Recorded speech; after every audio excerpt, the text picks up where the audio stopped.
Hello again, people. It's noon, and we're now ready for the second segment in our online gathering.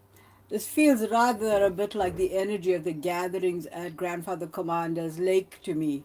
You know, the sort of pressure to move between one activity and the next, the time schedules.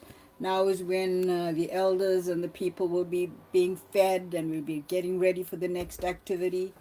And in fact, the next item on our agenda is a focus on child and youth care. So earlier we talked really about the overall context of grandfather's work, his passion for Mother Earth and the environment. Now, the other critical theme is child and youth care work and broad social justice. Um, Many folk will know, the grandfather see an image of a child on on television and start to smile. He had a great love for children, and I was reminded of that last night when we started our online course on learning from a kindergarten dropout book on our Facebook chat group page. Why? Because there were so many babies in the room.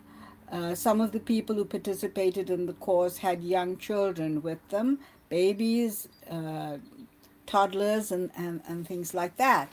And I was reminded about a painting that my grandmother Sundram did. And when I was a child, it used to hang there on the bedroom wall, and and it was a painting that said, "Suffer the little children to come unto me."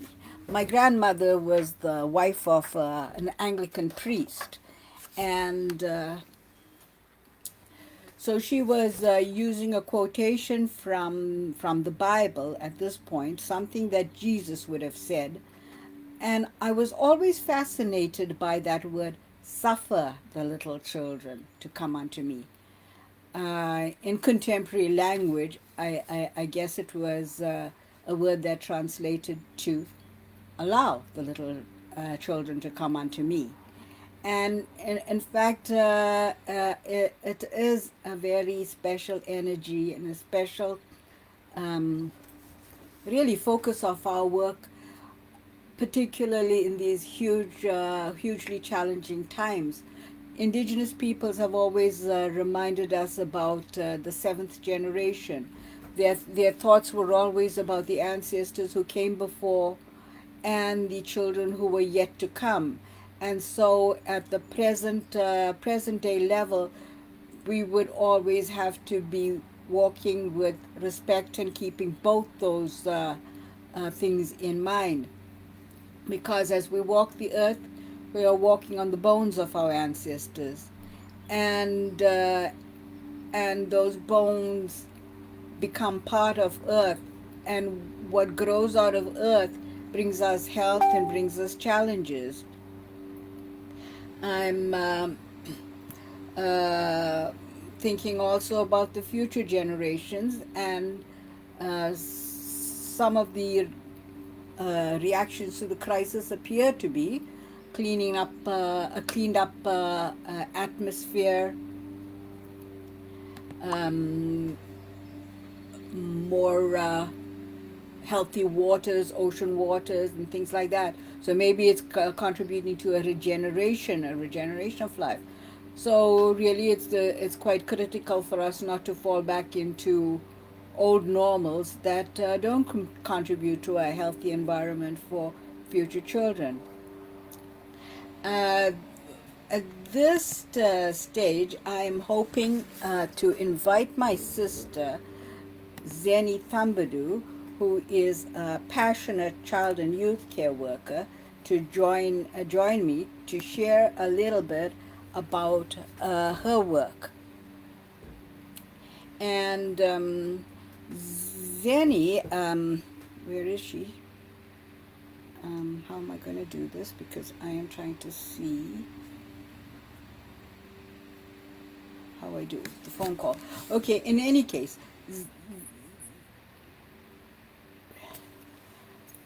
Zeni brought four youth from the National Association of Child and Youth Care Workers, together with a young person from the Umtapo Peace Education Foundation, to the Circle of All Nations Millennium Peace Gathering.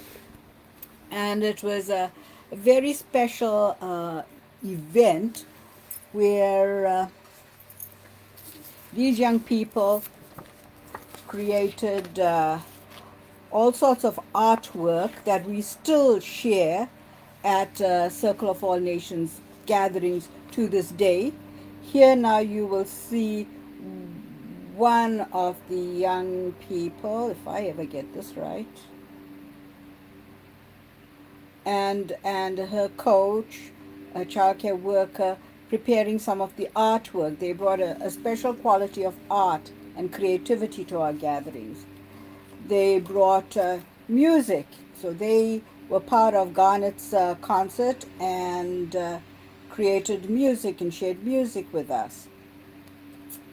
Um, Here in this talking circle, right under my finger, you'll see my sister Zeni, child and youth care worker, sitting next to Hopi elder Martin Gashwasioma, and that's his son-in-law Emery beside him.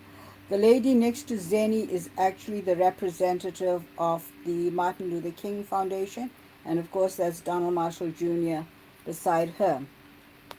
Ah, here's a picture of Adrian Clarkson being escorted with our former MC. He was a former boss of mine from Saskatchewan, Andre Nog. And oh, here's another special photo. Uh, these are members of the Wolf Project. So sitting together there is our special advisor, B. McTavish. She, like William Commander, was special advisor to the Wolf Project. Next to her is Ray Sundstrom, a social worker, an advocate, a writer, very special friend of Circle of All Nations. In fact, I think William called him a brother. He actually, oh, it's a very good intro. Ray Sundstrom actually took a group of students to Maniwaki many years ago to meet Grandfather Commander. And they were wondering what, for one thing, Ray talked about crowding in 25 young people into Grandfather's little living room, and many folk who have been in his living room who have tried to videotape him in there know just exactly what a jam-packed space it was, full of books, full of documentaries, full of gifts, full of zillions of things for you to trip over at any turn. Anyway, he managed to tuck in 25 kids as well. But then they wanted to understand spirit. And Grandfather hit on what was to him the most significant way to teach them about this. He took them down to his lake. This was the springtime, and the water was beginning to heave and beginning to crack. And he taught them about the energy, the spiritual energy of water, the spiritual energy of the shifting of the warm waters to the cold waters, the shifting of the ice, the cracking of the ice, the special way ice makes its cracks visible in those perfectly circular, not a full circle, but rounded edged shaped cracks. I shall post some of those on here later so you can see how ice cracks if you haven't seen this yet. But anyway, in this process he was telling them much about the spirit of water, the spirit of nature. And as you know, with William Commander, our approach was always the energy of the multiple elements of nature constituting the law of nature. Okay, so I see Zenny is up here and with us, so I'm going to try and find her in a second. But I'll finish off the story by saying, after that experience with Ray Sundstrom, social worker with um, the school board of Western Quebec, the Western Quebec School Board, taking those youth up to Kiriganzibi. Then what also evolved was a school exchange program where youth went up and stayed actually at the school and the gym in Kiriganzibi as a bridge building exercise. I think the teacher Shirley Tolley was involved in that project, and then they brought all those kids to Grandfather's Teaching Lodge, and that was an energy exchange thing. Also, Shirley, the late elder Bertha Commander, the former chief Gilbert White Duck, were all part of the Wolf Project, her linkage with the Western Quebec School Board to bridge and build better education programs, cross-cultural education, to deal with some of the racism that Indigenous and multicultural background children were dealing with in the Gatineau area those many years ago. Okay. Um, I shall now try to bring Zenny on board. I oftentimes say that Grandfather Commander blessed her work and she's just gone on to doing wonderful things. And I always try to claim that for Circle of All Nations. But the thing is, how am I going to get you on, Zenny?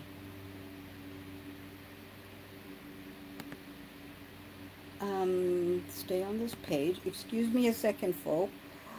Reply. What phone?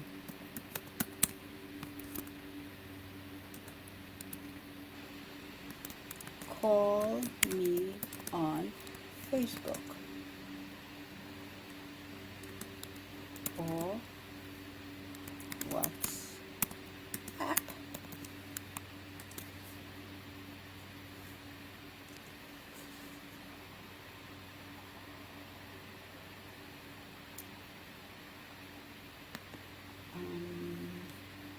Oh no, not WhatsApp.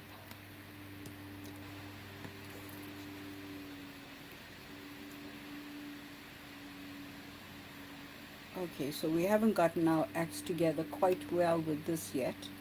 While Zenny and I figure it out, I am going to actually read you something else about youth.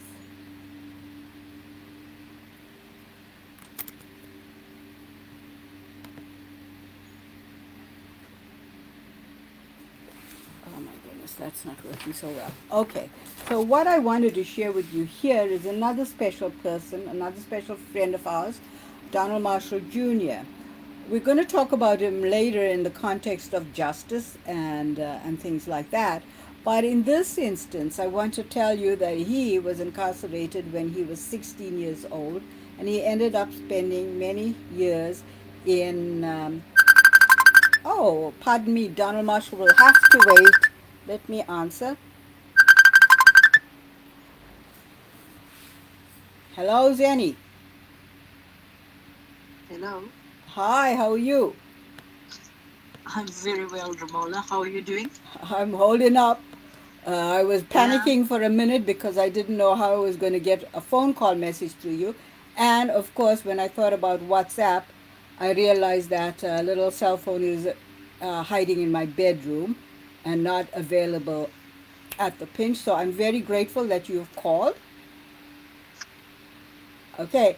And I don't know, Zenny, I'll try this video thing for a minute and see if I can stream you in, but I'm not really sure whether it'll work.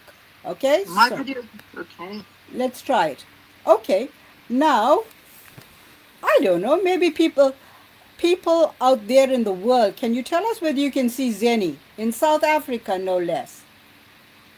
And Zenny, please speak loudly so they'll hear you over the entire world. So this is my third sister. I'm the oldest. There's Cami, who's who unfortunately had an accident in Hamilton, Ontario, in 1976, broke her leg, and now she's repairing her leg in South Africa 25 odd years later or something like that.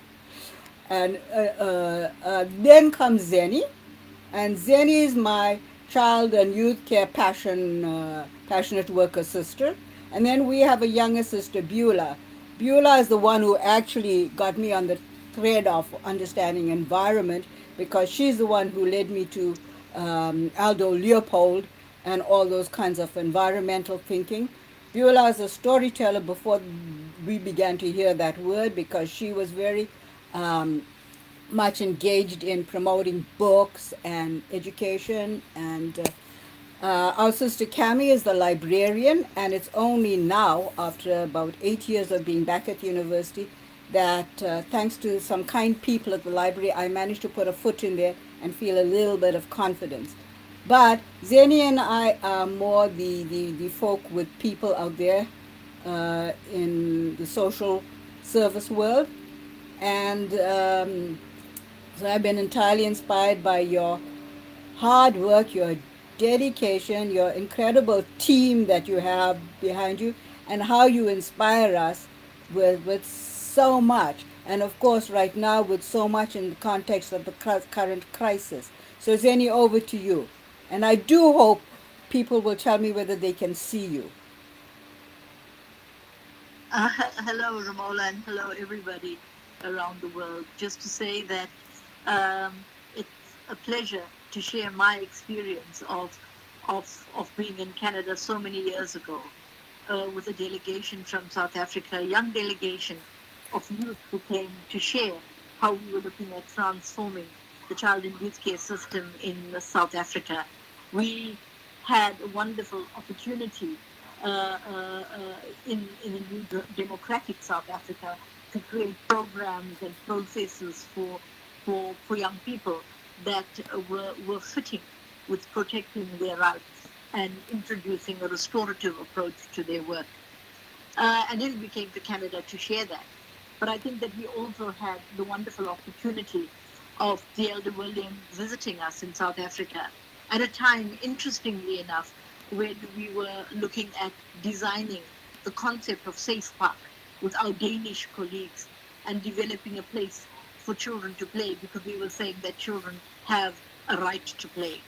And I think Romola is quite correct in saying that we have experienced the blessings of Elder William um, on our Safe Park, which has gone international. We have safe parks and refugee camps in Lebanon and in other countries like Kenya and Zambia. And yeah, just to say we are grateful for the blessings, for the opportunity to learn um, from from the experience in Canada and from the experience of the First Nations people, which we've integrated indelibly in our program and in our work. Okay, We well, believe Zeni, in the indigenous. I Yes, have to tell you that grandfather William Commander is very pleased with that, because he taught me in a second how to screen share.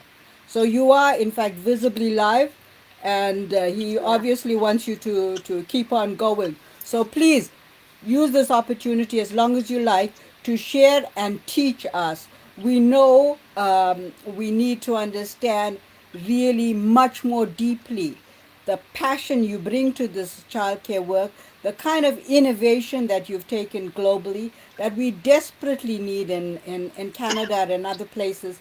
So please use this opportunity to teach us as much as you can. Go for Well, it. I think that one of the things we actually uh, have have realized that it's very important when you design any program is to work with the people on the ground and to localize the design of your program. And the program that we've developed, which is the Izibindi model, Izibindi is a Zulu word, and Zulu word meaning uh, uh, uh, courage. And we looked at creating circles of care around children, and also with that with my previous point about creating safe places for children to play. And we looked at how do we actually identify, recruit local young people, train them in an accredited training in child and youth care work, and deploy them to work with their own people. We've serviced more than 400,000 children with the Izibindi program in 400 communities around South Africa. And we've developed close to 8,000 child and youth care workers who work in the life space of children, providing services. And right now, Romola, just to say that we have turned to look at how could the Izibindi model provide COVID care? How could we actually focus on supporting families in the communities? Obviously, we're reaching out for funding for this program, but we're looking at home visiting. We're looking at ensuring our support for women experiencing gender-based violence. We're looking at child protection issues and protecting children from abuses. And yeah, we're looking at providing food. Food security is a big issue in the lockdown in South Africa. And we're looking at how do we ensure that all children and families are safe and receive the support that they need from child and youth care workers. So, how in fact do you go about doing such a challenging job?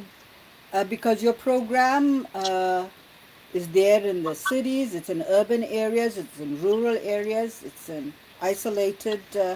How does this happen, and how does technology serve you? Well, it's very interesting that when we went into lockdown, we realized that the only way we'd be able to connect with our children is through cell phones. So we raced around making sure we collected the cell phone numbers of all the children in our Izibindi Izikoleni program, which is school-based child and youth care work. And we separated children with smartphones and those who didn't have smartphones, because with the smartphones, you can actually get WhatsApp groups. We then organized programs, reading circles, debates. Children have been playing chess. We've had study programs. We've looked at past exam papers. We've done a range of activities, servicing more than 1,000 children many times over this time and protecting them. We've had wonderful stories of child and youth care workers in the connection that they've had with children on the phone, picking up children who were not talking, children who were shy, children who were struggling, and immediately following up on them with individual calls. And that's what child and youth care work is actually looking at the virtual reality, the virtual life space of children, and applying their child and youth care skills in that situation. We've actually supported a child who had attempted suicide. We've supported children whose mother was a victim of gender-based violence and threats for her life. We've supported child protection cases, abuses against children, time and time again in this time of lockdown. So we're very pleased with the quality of our child care workers and the quality of work that they've provided.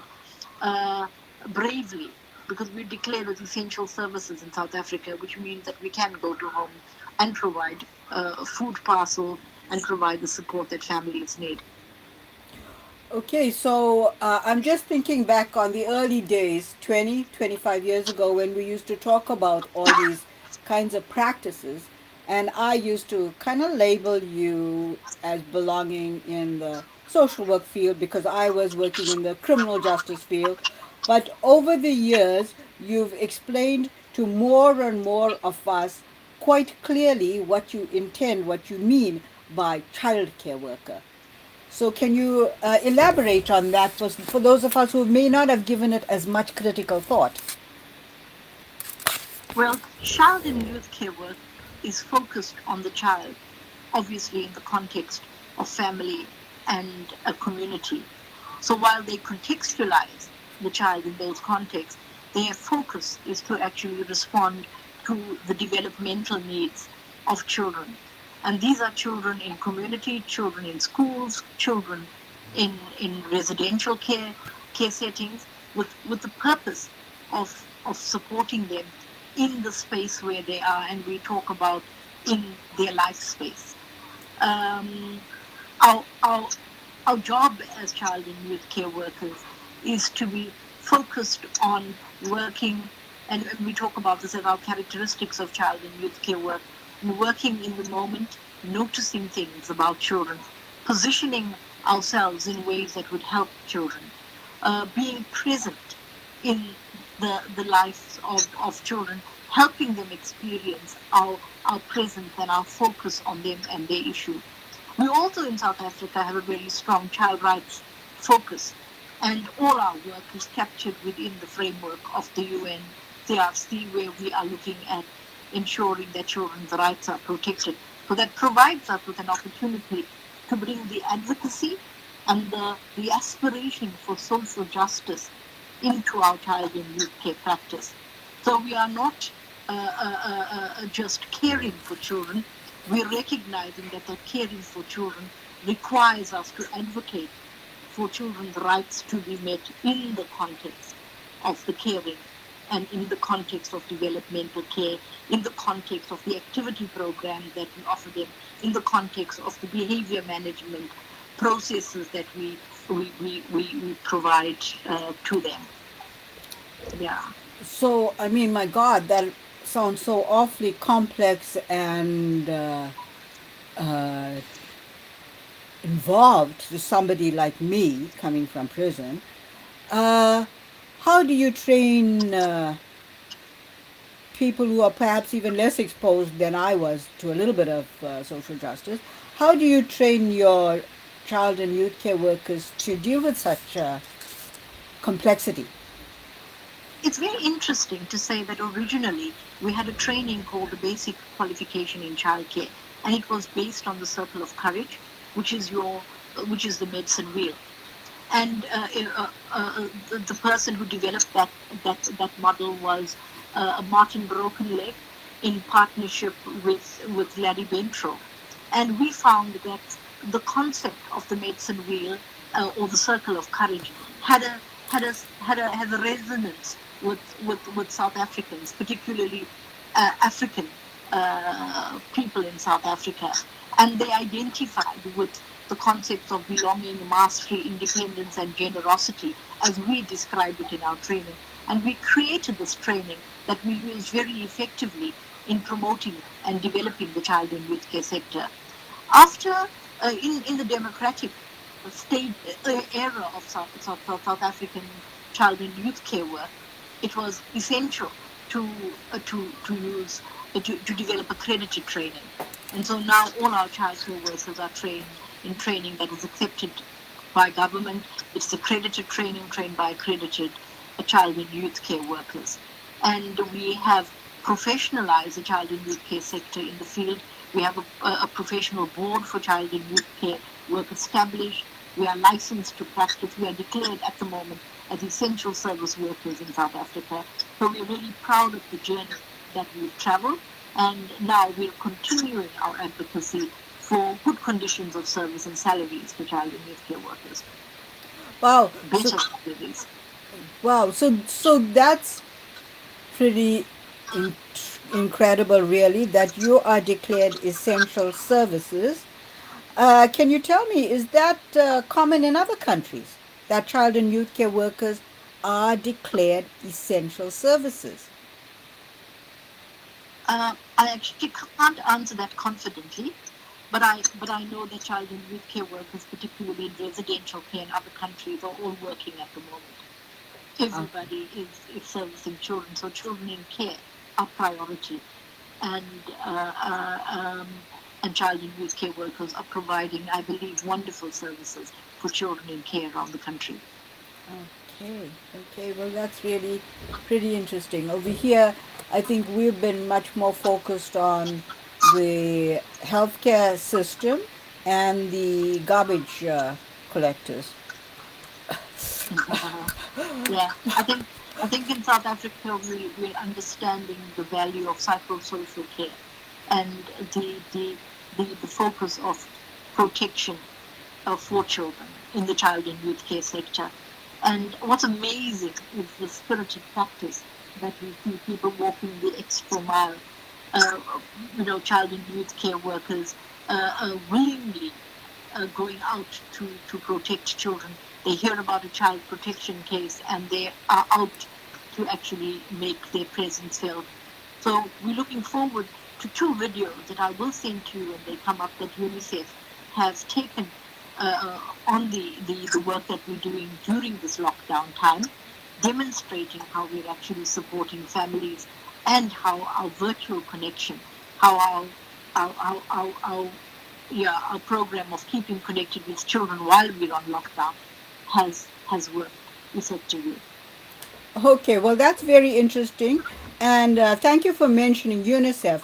We actually have, and I hope paying a little attention to our video right now, a student who's just come on board to support some of our work at the Geomatics and Cartographic Research Center where I am studying, but more particularly in the context of William Commander Archives.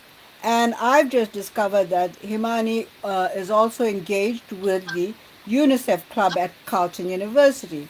Now, you'll recall after the last few years, I've been saying, wow, I need to get engaged with UNICEF in Canada because I see a lot of our needs in the community as being pretty worrisome. And so far, I think we pay more attention on collecting money for other countries who we consider worse off than us.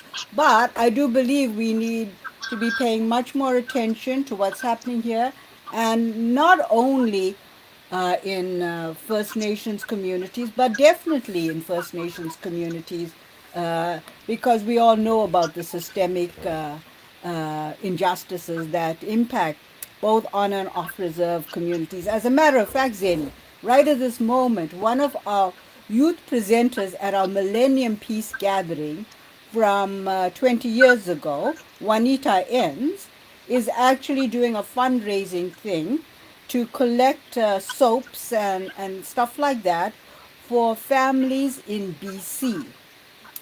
And she used to get some of this, she says, her organization, through the hotels, the soaps, and, cleansing products and things like that.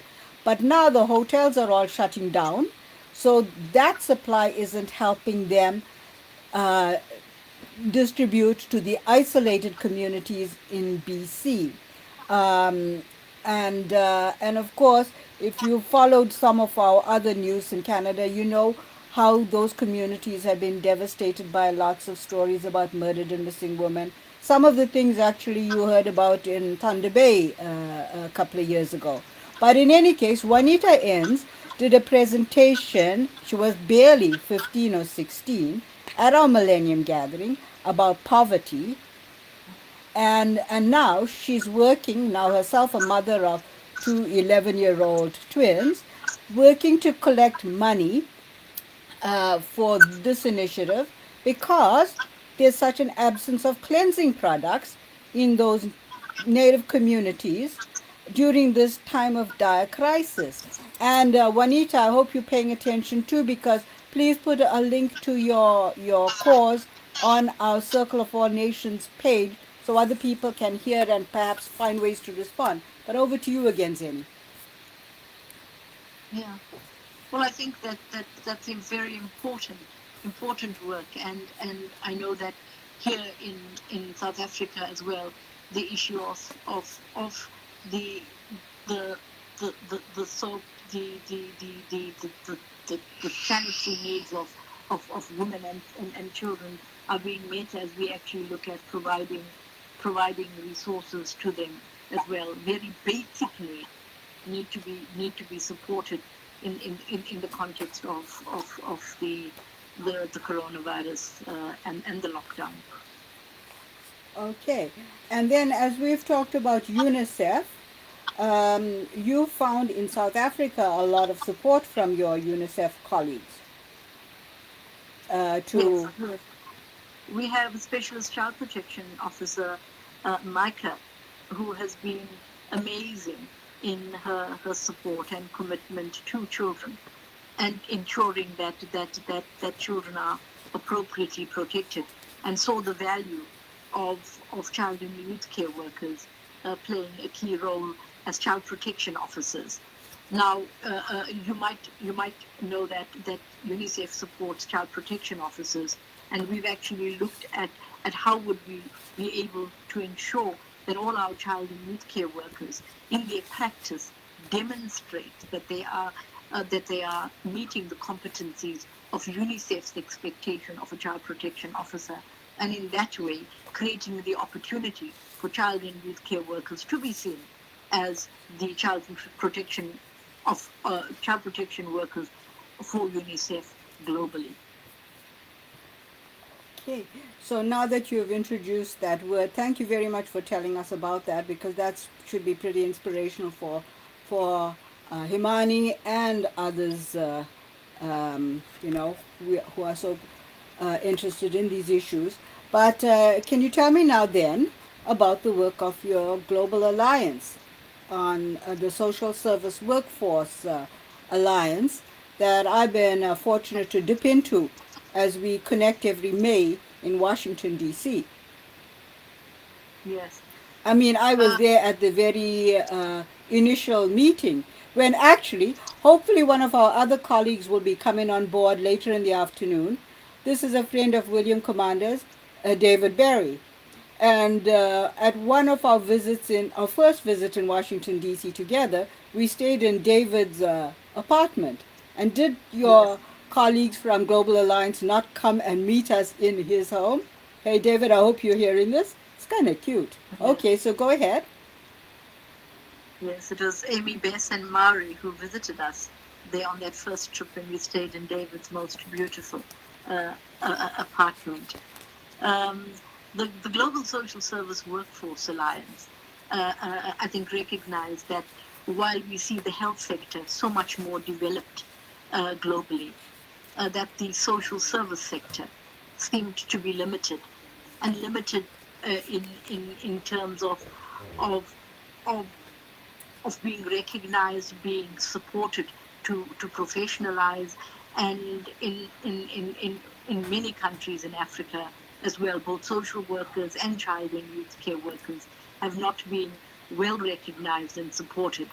So the purpose of the Global Social Service Workforce Alliance is to bring attention to the social service sector, the social service worker, and create opportunities for them to grow and develop and be recognized for the very important service that they provide to children and families and communities globally. One of the things that the Global Alliance is um, uh, uh, has been very successful in doing is having webinars, creating, I think, creating the opportunity for teams of people from around the globe to talk to people in countries around the globe at one sitting. I think we've had very many great opportunities with those seminars and symposiums that were held, as well as, I think, building together a lot of material promoting the work that's being done by social service workers. Yeah, it's pretty amazing their library of resource material and resource material coming from expertise across the globe. So, Yes, yes. We've been lucky to have had live webinars or webcasts held at our conferences in South Africa as well. So it shows that the partnership and the relationship with the Global Social Service Workforce Alliance has been has been very positive, and they've been committed to recognizing child and youth care workers. Quite often we see child and youth care workers as the unsung heroes, the unrecognized social service worker in the context of the quality of service delivery that we provide here in South Africa. So we were very pleased to have that partnership extended. that's really excellent. That's really excellent. Um, I was just noticing on your National Association of Child and Youth Care Workers Facebook post yesterday a picture of Sister Cecilia and Yes, another nuns with your director, and I'm remembering, of course, three nuns and three sisters who were in engaged in one of your projects. So, how have you involved? How have folk from the community like this been involved in child and youth care work? Those were pretty special sisters, as I recall. Yes. And they're from the Eastern Cape and in Dondo Square, where the Holy Cross Sisters ran a children's home for vulnerable children, and in the rural community.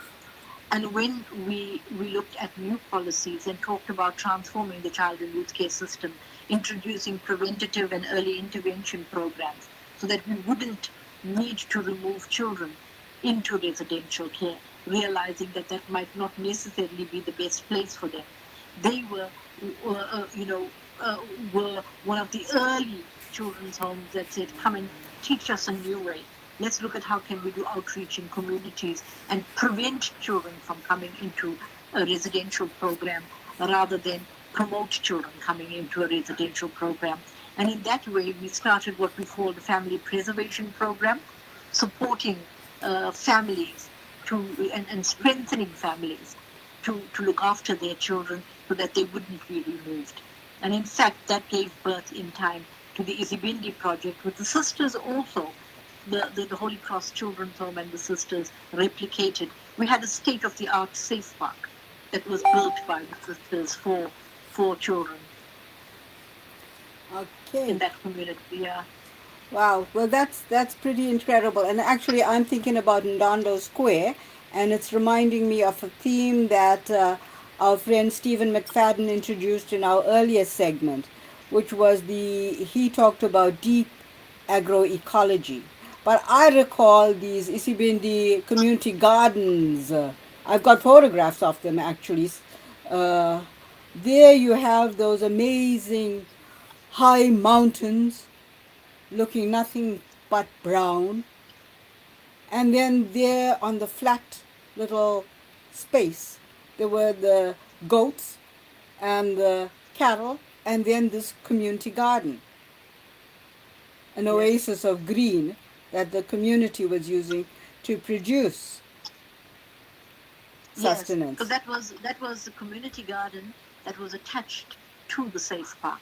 It was one of the successes that really worked, where we created the opportunity for children to learn how to plant and grow vegetables and to be part of a food garden.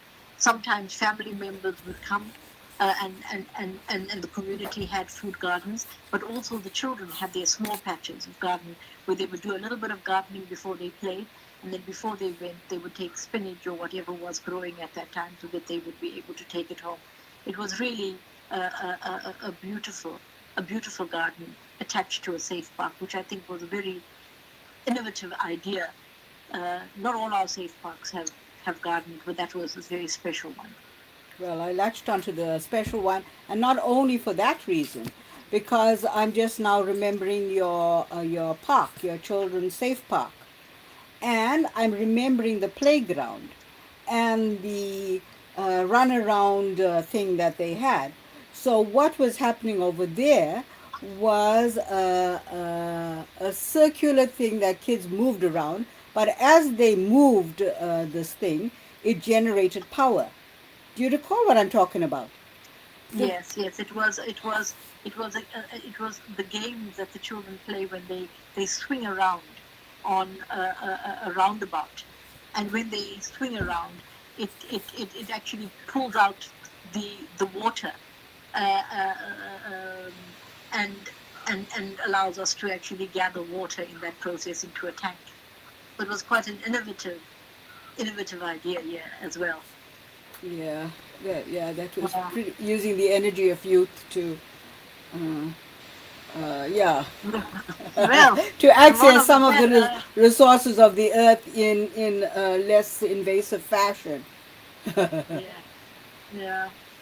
Well, Romola, I think that everybody must have heard enough from me now. Okay, well, Yeah, very much appreciate your sharing and being with us. And be sure to share the live stream with the NACCW gang. I would like to say, I don't know if you, but attended. Oh, well, did you already say this about when William Commander came to South Africa and engaged with your child and youth care workers in one of the training sessions up there in the Valley of a Thousand Hills. And then when I came there a few years ago, people like your elder, your spokesperson, Don Matera, remembered William Commander from 20 years ago. He actually hadn't remembered me, but he remembered William Commander. And that was because he had met William Commander at an Umtapo, a celebration of Steve Biko. It was a Steve Biko Awards presentation. And that was actually when grandfather met uh, Don Matero, and he remembered him so well from that moment. So also when he met our brother-in-law's brother, Strini Mudley, and it is so intriguing. I shall show you this, and then I shall let you go. But but it was only after Strini, who was a political activist who actually served time with Nelson Mandela, whose family carried a lot of the ramifications of that South African experience, but who also met William Commander at that stage. And it was only a few years ago, when Srini died, that I realized that in our book, Learning from a Kindergarten Dropout, uh, William Commander actually had Srini in the background. And he always remembered him as that person there in the back. Uh, I'm not finding that picture so easily, so I shall Yeah. let you off the hook. I shall find it and I shall show our friends. Uh, Yes. but it also makes me think about another important thing in our work, which is the systemic constellation theme. And that is the energy of the ancestors and how they inform and they continue to inform our current day activities. Um, and that, of course, comes from the work of the late Bert Hellinger, who actually did a lot of his work in South Africa and learned a lot from the Zulu people about their attention to the energies of the ancestors.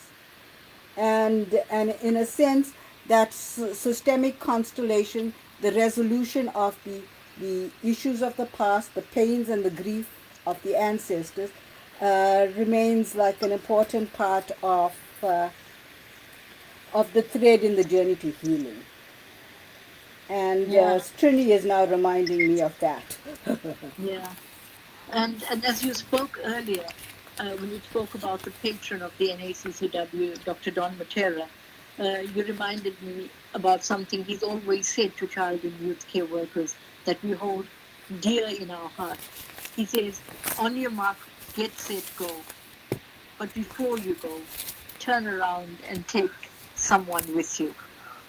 And I think that those inspirational words has really created a national team of child and youth care workers who always look out for each other and always make sure that the field of child and youth care work in South Africa is connected and is supported by each other. I think that's how we've survived some difficult times, like I think others would have experienced around the globe as well.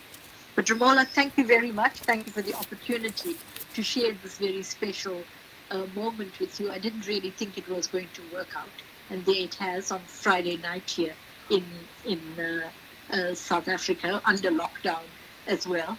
And I just hope that the day unfolds beautifully with many people participating and successfully so with the video working. Okay, thank you very much. Take Thank care. you. Love you. Bye-bye. Bye. Bye. Bye. Love you too.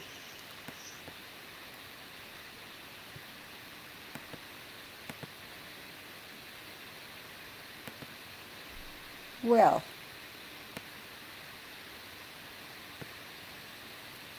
Well, that worked out very nicely.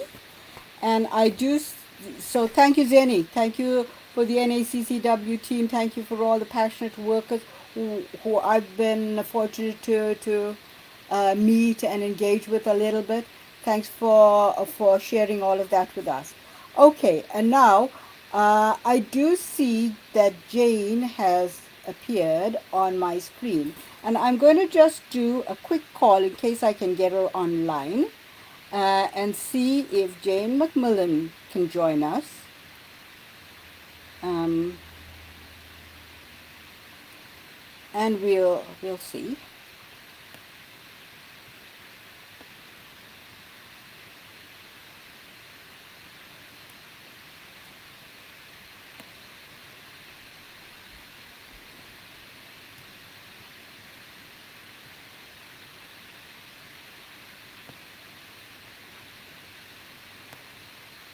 Um, she's not reachable, so I'll just close that off. And the reason why I wanted to just introduce her was because maybe I'll try her again because I see that perhaps she might be around. Okay, I'll just send her a message.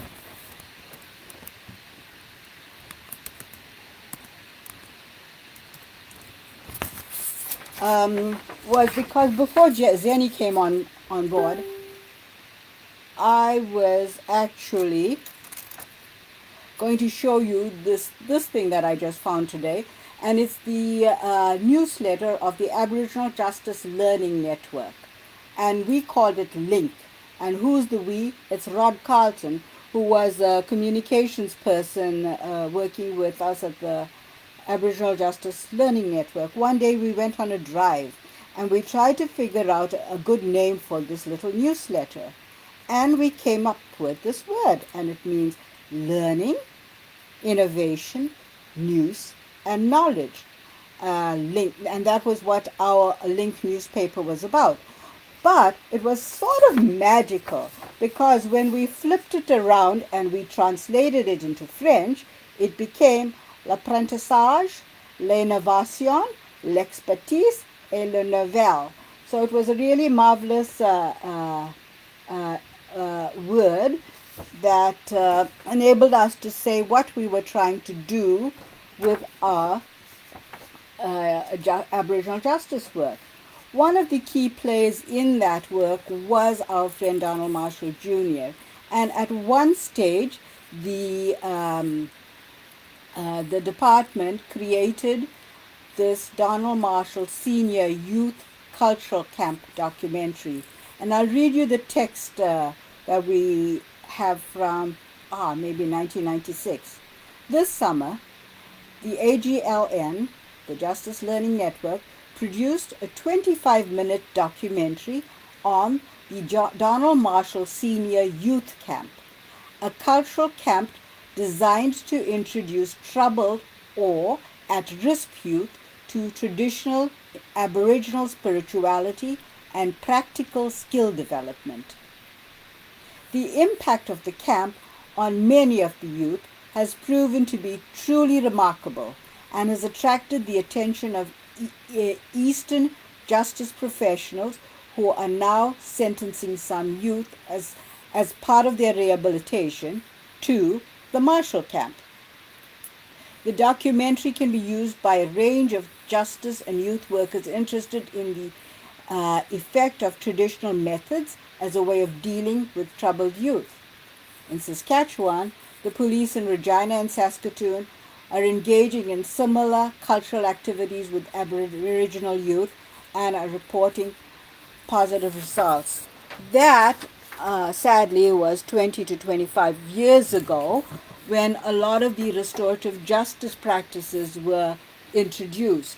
And so this idea of having youth engage in learning about culture on the land, learning about values, respect, responsibility, was captured in this documentary about this camp that Donald Marshall inspired.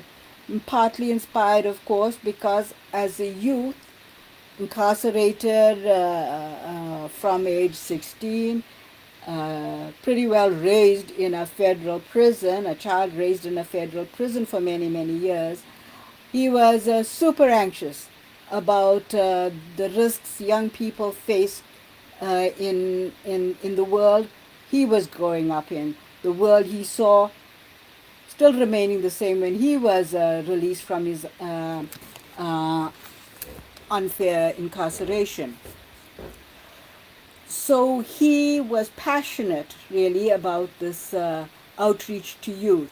And during the creation of that video, he had a lot of helpers, a lot of workers with him to help support the kids. And some of them were firm, but he would always take a more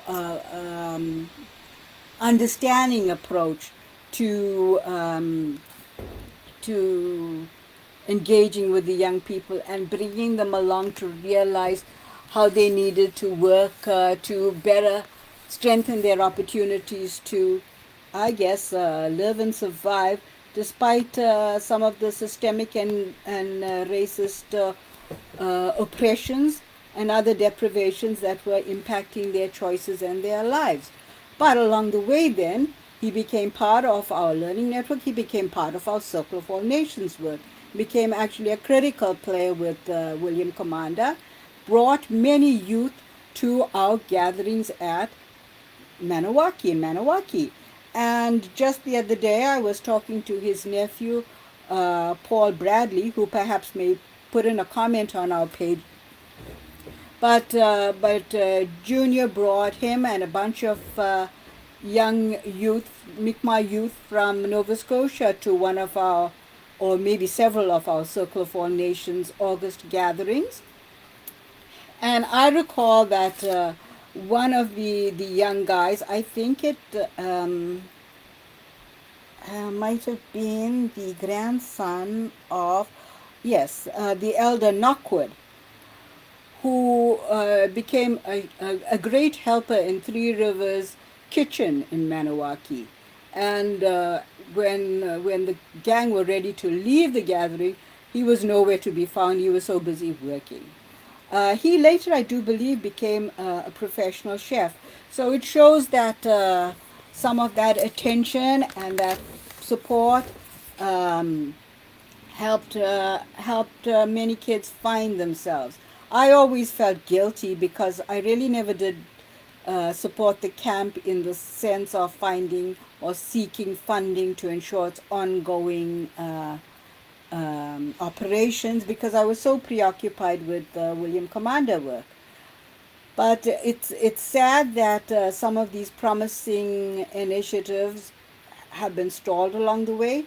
Just yesterday, as I said, when we were discussing our Circle of All Nations work uh, uh, with our little class, we talked about forest schools and learning from nature. And just this morning, I shared this article with our professor at Carleton. Scotland is now thinking that outdoor education is one way of helping kids survive COVID crisis. Um, I guess so. One way or the other, we are coming back to the wisdom of the ancient people, of the indigenous peoples, and I do hope it'll we can animate more attention to the back to nature thread of learning and healing, which is of course fundamental to the work of Circle of All Nations. Okay, I'm going to try Jane once more, and I had hoped to talk about a few more social justice themes, but I'm going to leave you with a song after this, and it's Zeni's favorite actually, and it's "We Will Survive," and it's a song for all of us, um, and particularly people who are dealing with a lot of frustration and pain and further abuse now during this time of isolation.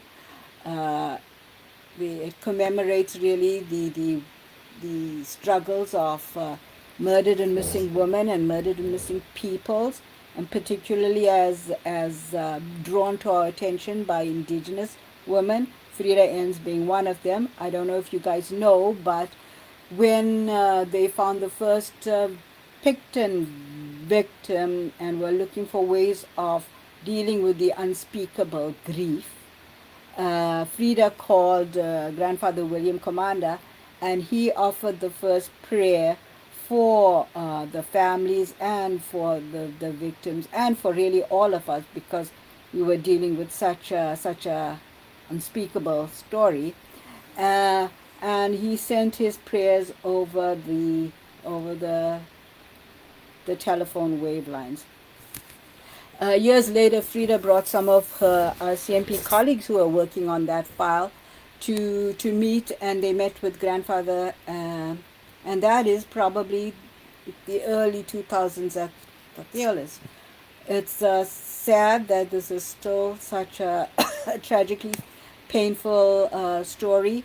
Just yesterday, I was talking with Lillian, William's niece, and we had recently done a road trip along the Ottawa River watershed. And along the way, we went from Maniwaki to Val d'Or. And we arrived at a very special moment in the Friendship Center, the Centre d'Amitié de Val d'Or, organized a ceremony which coincided with the release of the Justice, I forget his name, a report on Indigenous women and police.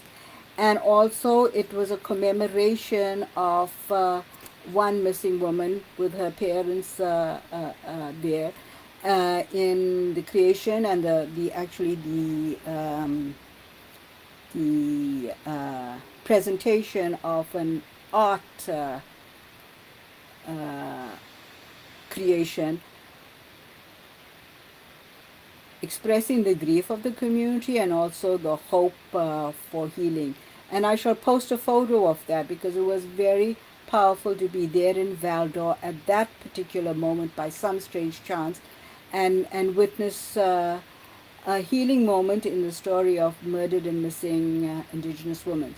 Of course, I mentioned the grandfather commander connection. For me, it was doubly special because we also then were in the town that really Uncle Gabriel Commander, William's uncle, opened up. It was he who discovered the gold in Val d'Or, and sadly, in the story of Canada, this First World War vet and really the opener of that part of the land, his old trapping grounds, ended up blind and impoverished. But nonetheless, he was a spirit of reconciliation.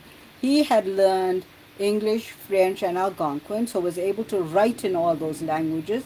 And so Uncle Gabriel used to write the letters for all the world that descended upon Val d'Or, much like it was actually the last gold rush town. I don't know if any of us know that so clearly about the story of Val d'Or. It was the last gold rush town of Canada. And we heard this from, sadly, our late friend Daniel Gagne. Just died a few weeks after we saw him in Val d'Or this last fall. So here you go. I'm drawing those threads in the context of our social justice work, our child and youth care work together. And I'll sign off now, and I shall talk to you again around 2. And around 2, our theme is really much more the criminal justice system and that chunk of the work. I don't necessarily see comments, but maybe I'm not seeing the right thing here. But I hope you guys are staying with us for the day. Okay, take care. Talk later. Bye.